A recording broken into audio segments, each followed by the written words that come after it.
Hello students, welcome back once again to my fifth video lecture in important expected questions of the upcoming examinations. In my previous video lectures, some of the subjective questions of Unit 1 and Unit 2 were discussed. Now I am here with some more questions of Unit 1 and Unit 2 combined. Okay, so let's start with some of the important question. First of all, question number 1. Name some of the barriers in case of classroom communication. First question is, कुछ ऐसे barriers के बारे में आपको बताने हैं जो classroom में क्रिएट होते हैं. जैसे मान लो माय डियर, मैं आपको क्लासरूम में पढ़ा रहा हूँ, कौन कौन सा बैरियर क्रिएट हो सकता है. हो सकता है कि मैं क्लासरूम में पढ़ा रहा हूँ, बगल में शादी का बैंड बाजा का आवाज आ रहा हो, तक दिना दिन, है ना. तो आप लोग उसी के धुन में, आप लोग भी धुन में रंग गए और मेरी बातों को आप अच्छे से सुन नहीं पाए, या मैं अपनी बात को अच्छे से बता नहीं पाया, है ना, उस कारण से. तो वो एक नॉइज बैरियर हुआ. मान लो कि क्लासरूम में पढ़ा रहा हूँ, कोई ड्रिलिंग मशीन, कोई कंस्ट्रक्शनल वर्क चल रहा हो, बाहर में ड्रिलिंग मशीन का आवाज आ रहा हो, तो उससे भी दिक्कतें आ सकती हैं, वो भी एक नॉइज बैरियर बनेगा. कभी कभी मैं यहाँ पढ़ा रहा हूँ और बड़ा सा हॉल है और आप सबसे लास्ट बेंच पर बैठे हो, आपको मेरी तरफ ध्यान से देखने में नहीं बन रहा है, आई कांटेक्ट आप अच्छे से नहीं मिला पा रहे, या बोर्ड पर अच्छे से नहीं देख पा रहे हो, या फिर मेरी आवाज आप तक नहीं पहुंच पा रही है, मेरे पास कोई डिवाइस वगैरह नहीं है, मैकेनिकल डिवाइस, तो वहां पर प्रॉब्लम क्रिएट हो सकता है, डिस्टेंस बैरियर. तो बहुत सारे तरह का बैरियर क्रिएट हो सकता है, डिस्टेंस बैरियर, नॉइज बैरियर. आप अलग अलग एग्जाम्पल दे सकते हो. इसमें बनाने का प्रयास करना, नहीं बनेगा डायरेक्टली कॉल करना, मैं जरूर बताऊंगा. What is effective communication. Effective communication क्या होता है. मान लो आज तुम एक बात जान लो कि इफेक्टिव का मतलब सक्सेस होना होता है, मतलब ज्यादा बढ़िया प्रभाव छोड़ना. कम्युनिकेशन पर बढ़िया प्रभाव छूटा, इसका मतलब सक्सेसफुल रहा, मतलब सक्सेसफुल कम्युनिकेशन को ही इफेक्टिव कम्युनिकेशन बोलते हैं. अच्छा, तो ये कम्युनिकेशन सक्सेसफुल कैसे होगा. जाहिर सी बात है, जब फीडबैक पॉजिटिव मिलेगा. और फीडबैक पॉजिटिव कैसे मिलेगा, जब सेंडर के पास स्किल, एबिलिटीज और नॉलेज का अच्छा प्रदर्शन करेगा, है ना, और कुछ रिसीवर भी अच्छा से रोल निभाएगा, तभी जाकर पॉजिटिव फीडबैक आएगा. और पॉजिटिव फीडबैक आएगा, इसका मतलब है कि वो कम्युनिकेशन सक्सेसफुल रहा, दैट मींस इफेक्टिव रहा. तो हम लोग सिंपल सी भाषा में बोल सकते हैं, the successful communication between sender and receiver by which receiver understand each and every topic, each and every idea given by the sender, and positive feedback is given in this communication, that is effective communication. Okay, next number question is 3. Discuss various barriers of effective communication. अलग अलग barriers के बारे में आपको बताना है.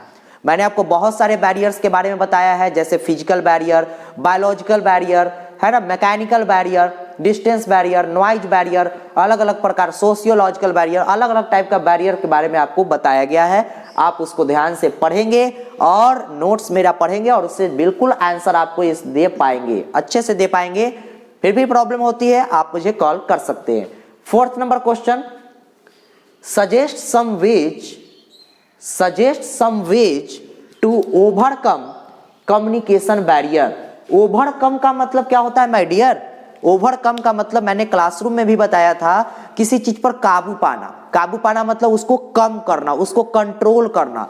मतलब barriers को हम लोग कैसे कंट्रोल कर सकते हैं.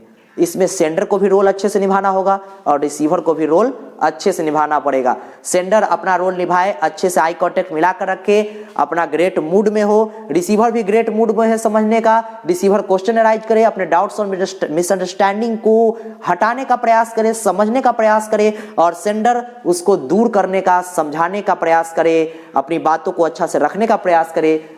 तभी, और बाहर का माहौल देख ले, प्लेस भी देख ले, कौन से प्लेस पर बोलना है, उस प्लेस में कहीं बाहर शोरगुल तो नहीं, सारा कुछ श्योर होकर ही कम्युनिकेशन स्टार्ट करें. चैनल बढ़िया से सेलेक्ट कर लें, तब जाकर ये कोई भी बैरियर नहीं आएगा. सामने वाले के बारे में थोड़ा बहुत जान ले, है ना, कि वो कहीं शरीर से लाचार तो नहीं है, या फिर कोई और भी बायोलॉजिकल प्रॉब्लम तो उसके पास नहीं है ना. हर तरीके से उसको जान ले, उसके मूड को जान ले और कम्युनिकेशन स्टार्ट करें, बैरियर्स नहीं आएंगे, है ना. तो इसके बारे में मैंने आपको अच्छे से बताया है कि बैरियर्स को रिड्यूस करना, मिनिमाइज करना या ओवरकम करना, ये तीनों क्वेश्चन के आंसर बिल्कुल सेम होंगे. रिड्यूस करना, मिनिमाइज करना या ओवरकम करना.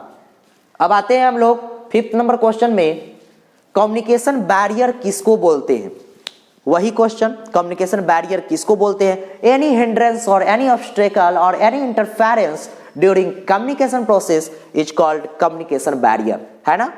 इसको अच्छे से आप लोग एग्जाम्पल देकर अच्छे से समझाएंगे, मैंने भी समझाया है।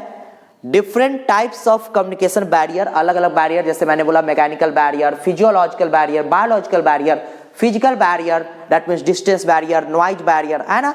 बहुत सारे बैरियर्स हैं, उन सभी बैरियर्स के बारे में आपको लिखना है और उसको एक्सप्लेन करना है।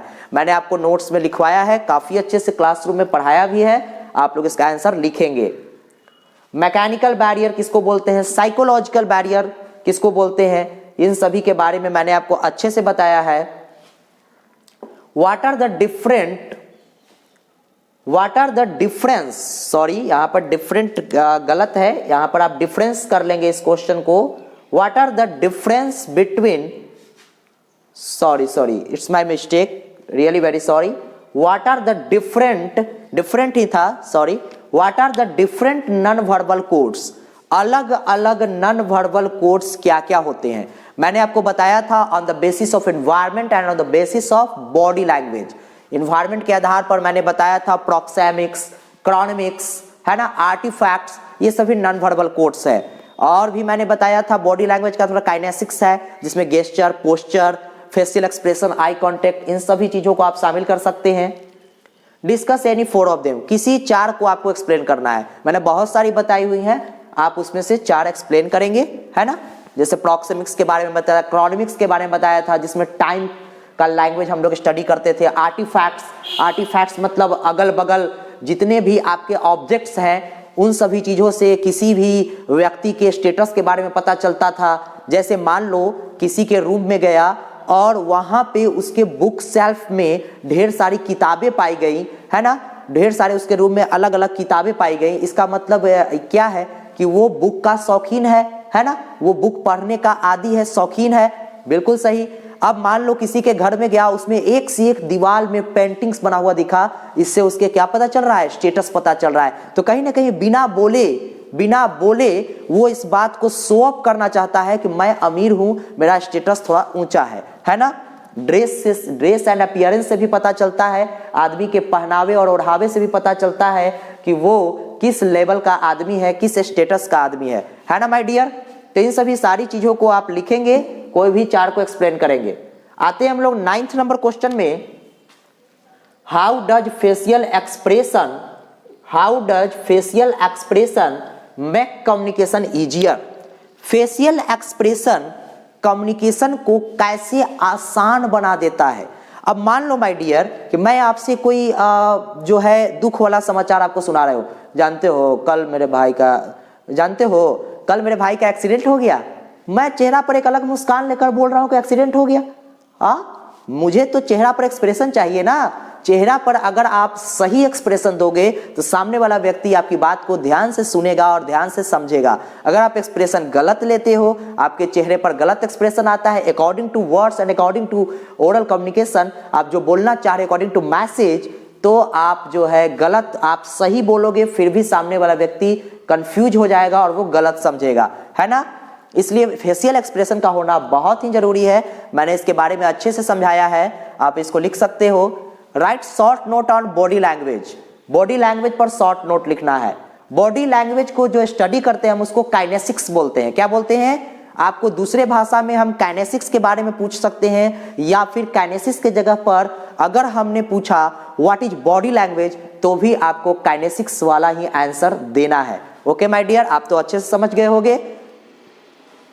इन सभी पर आपको शॉर्ट नोट लिखने हैं। काइनेसिक्स क्या है, बॉडी लैंग्वेज है, प्रोक्सेमिक्स क्या है, आपका स्पेस लैंग्वेज है, हैप्टिक्स क्या है, टच लैंग्वेज है, जो हम लोग टच करके हम लोग एक दूसरे से बातचीत करते हैं, जैसे हस्बैंड वाइफ, एक लवर अपने लवर से, है ना।